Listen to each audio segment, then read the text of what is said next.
Olá, eu sou o professor Rui Luiz Rodrigues, sou professor de História Moderna aqui no Departamento de História do Instituto de Filosofia e Ciências Humanas da Unicamp, o IFISH, né, o nosso querido IFISH. Para mim é uma alegria estar aqui, poder compartilhar um pouco com a comunidade do IFISH algumas realizações que estão sendo feitas atualmente no nosso país no âmbito da história moderna, essa área a qual eu me dedico diretamente. Dentro dessas iniciativas de trabalho que estão sendo desenvolvidas atualmente na área de história moderna, eu tenho a alegria também de comunicar o lançamento de um trabalho autoral meu, um livro sobre a reforma e contra-reforma, sobre os movimentos de reforma religiosos do século XVI.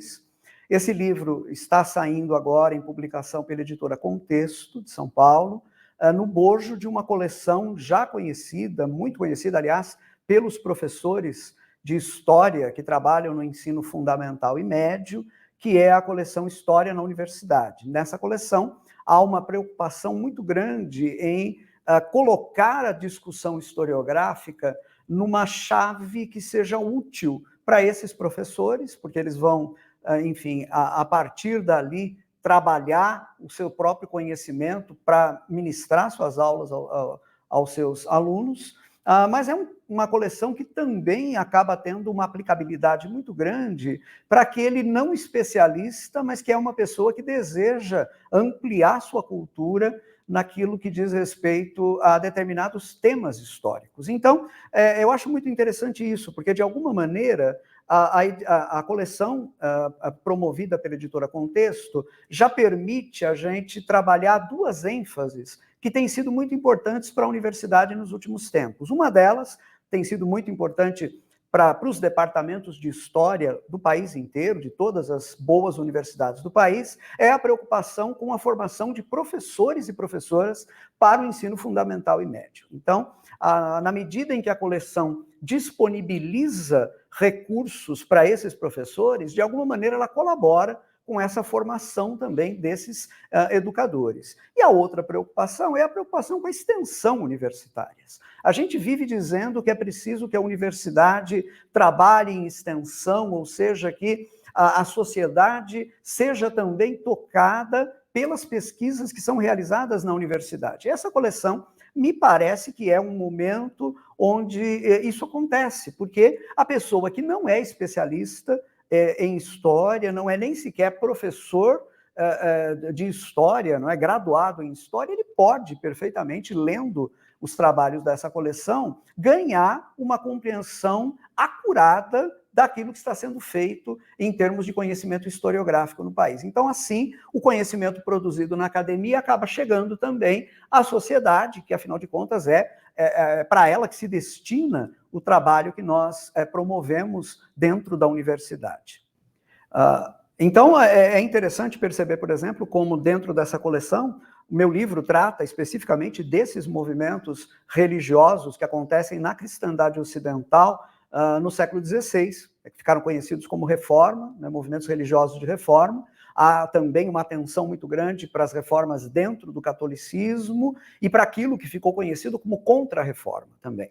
Agora, outros títulos da coleção trabalham com outros temas. Então, há, por exemplo, um dos títulos dedicado à Revolução Francesa. O volume inteiro trata apenas disso. Há um outro deles dedicado ao Renascimento. Há um outro deles dedicado à Igreja Medieval. São tópicos importantes, são temas fundamentais do conhecimento histórico que são trabalhados nessa coleção sempre por especialistas dentro do tema, né? Então, no meu caso específico, eu sou um historiador que me dedico ao estudo do chamado humanismo renascentista, dos séculos XIV a XVI, mas também, em conexão com esses humanismos, eu me dedico, já desde o meu doutoramento, a um estudo dos elementos religiosos presentes na cristandade ocidental no período moderno e de como essa religiosidade cristã ocidental dialoga no contexto do Ocidente com a política, com a prática política. Então, a partir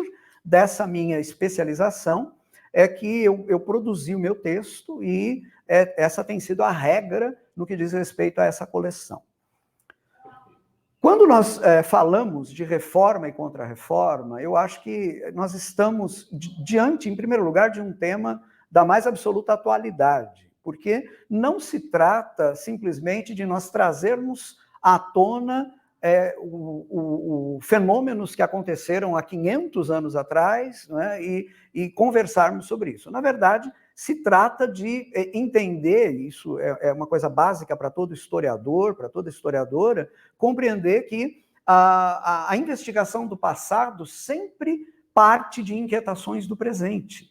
E nós vivemos um tempo onde o elemento religioso ele está longe de ser um elemento desconectado da vida dessas sociedades que nós aprendemos a chamar de sociedades ocidentais. Nós temos o fenômeno religioso, especificamente o fenômeno religioso cristão, como alguma coisa que faz parte do cotidiano. Basta nós pensarmos em todas as implicações sociais de determinadas pautas e ideias e do diálogo necessário com as diferentes expressões da própria fé cristã, da própria religião cristã. Então, essa inquietação do presente, ela sempre acaba nos motivando na investigação do passado. E o que nós vamos encontrar no que diz respeito ao século XVI e a esses movimentos de reforma religiosa é também uma grande pluralidade, primeiramente uma grande pluralidade de inquietações, com a situação em que a Igreja Católica se encontrava, com determinados elementos que eram considerados problemas no interior e na estrutura dessa igreja. Nós vamos encontrar uma pluralidade de soluções oferecidas também para essas questões, para esses problemas, mesmo procedendo todas elas de um mesmo pano de fundo, que é o pano de fundo dos elementos fundamentais da religião cristã, que nós temos efetivamente uma grande diversidade. E o estudo desse fenômeno, ele acaba por nos ajudar a compreender a própria realidade na qual nós vivemos. Ao lado disso, claro, a preocupação de todo historiador, de toda historiadora, é tentar compreender o passado naquilo que o passado representou efetivamente. O trabalho do historiador não traz nenhum registro exatamente do que aconteceu, isso é obviamente uma coisa impossível, mas o que se tenta é compreender aquele fenômeno no bojo daquela estrutura social, tendo em vista quais eram os valores que aquela sociedade tinha como valores prioritários. Esse foi, em grande medida, o esforço que eu desenvolvi nesse trabalho. É um trabalho de síntese, um livro de 160 páginas, que dá conta de um período complexo, é verdade. O exercício da síntese, nesse particular, ele foi muito importante, porque é o que garante uma comunicação mais fácil com aqueles que não são especialistas do tema, né? E isso, inclusive, beneficia também o próprio professor do ensino fundamental e médio, que vai precisar traduzir o conhecimento historiográfico produzido na academia, produzido na universidade, para mente e compreensão dos seus alunos, dentro do contexto social vivido por cada um dos seus alunos também. Então, esse esforço acaba sendo bastante útil nesse sentido. Ao mesmo tempo em que, como é próprio dos demais títulos dessa coleção também, houve uma preocupação muito grande em trazer o conhecimento historiográfico mais atualizado sobre o tema. Então, o livro que eu escrevi dialoga com as principais correntes historiográficas que interpretam esse fenômeno, com as principais tendências dos últimos 60 anos na interpretação desse fenômeno, e é a partir desse pano de fundo, não é, de uma bibliografia densa e ampliada, que a gente tentou produzir, que eu tentei escrever um texto de fácil compreensão e um texto que procure ter utilidade para esses públicos que eu tentei definir. E, finalmente, eu acho que uma coisa que eu gostaria de destacar com relação ao meu livro, e não apenas com relação ao meu livro, mas com relação ao tema das reformas religiosas do século XVI, tem a ver com o seguinte: geralmente, a gente ouve muitas vezes isso, eu como professor de História Moderna, trabalhando com esses temas na graduação, eu trabalho com esses temas chamados de canônicos da história moderna, humanismo e renascimento, as reformas religiosas, a Revolução Francesa, enfim. Muitas vezes eu ouço uma acusação, a acusação é a seguinte, esses temas são temas eurocêntricos. Você trabalha com temas eurocêntricos, porque a gente lê, são fenômenos que acontecem na Europa, os personagens são europeus, os nomes são todos europeus, enfim. Eu gostaria de dizer, essa é uma coisa que eu repito, eu afirmo no livro, gostaria de repetir aqui, é minha convicção pessoal de que não existem temas eurocêntricos. O que existe é um olhar eurocêntrico.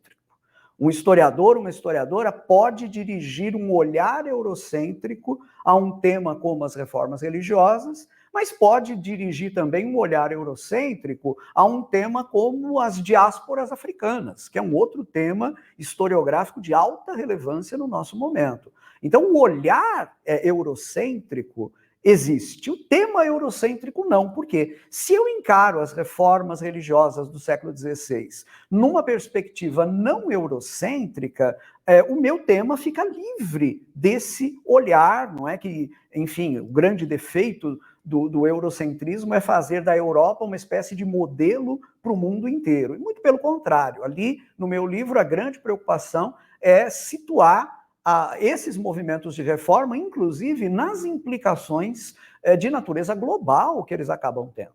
E uma história que eu conto num determinado momento do livro, eu acho que ilustra muito bem isso que eu estou tentando dizer. Por que eu digo que as reformas religiosas do século XVI não são um tema eurocêntrico? Bem, nós temos uma figura trabalhando em Jakarta, que hoje faz parte da Indonésia, mas que na segunda metade do século XVII se chamava Batávia, e era o centro dos interesses comerciais holandeses ali no Sudeste Asiático. O Sudeste Asiático, naquele tempo, era uma região onde a língua franca, a língua do comércio, era o português. Porque o português já estava ali estabelecido nas redes comerciais de trocas havia muitas décadas. Os holandeses, então, que chegam para esse comércio um pouco depois, eles se estabelecem ali naquela região, tendo que dialogar com públicos que falavam como língua franca justamente a língua portuguesa. Muito bem. Na década de 1620, um homem chamado João Ferreira de Almeida nasce em Portugal e, em um determinado momento, ele se dirige à Ásia com a intenção de se tornar missionário católico. Nesse processo, ele acaba entrando em contato com um folheto chamado A Diferença da Cristandade, e esse folheto faz com que ele se converta ao calvinismo, e especificamente ao calvinismo na formulação da Igreja Reformada Holandesa.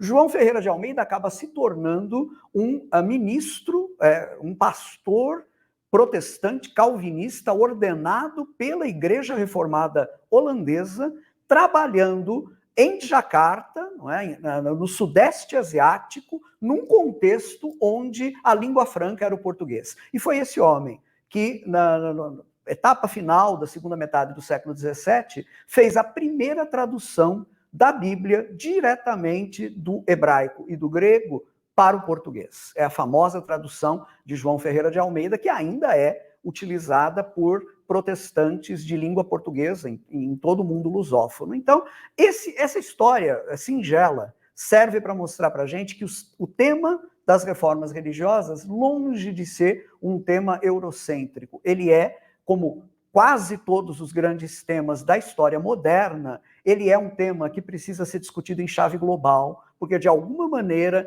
ele afeta o restante do globo e é afetado também por aquilo que é dito, feito e produzido nas demais partes do globo.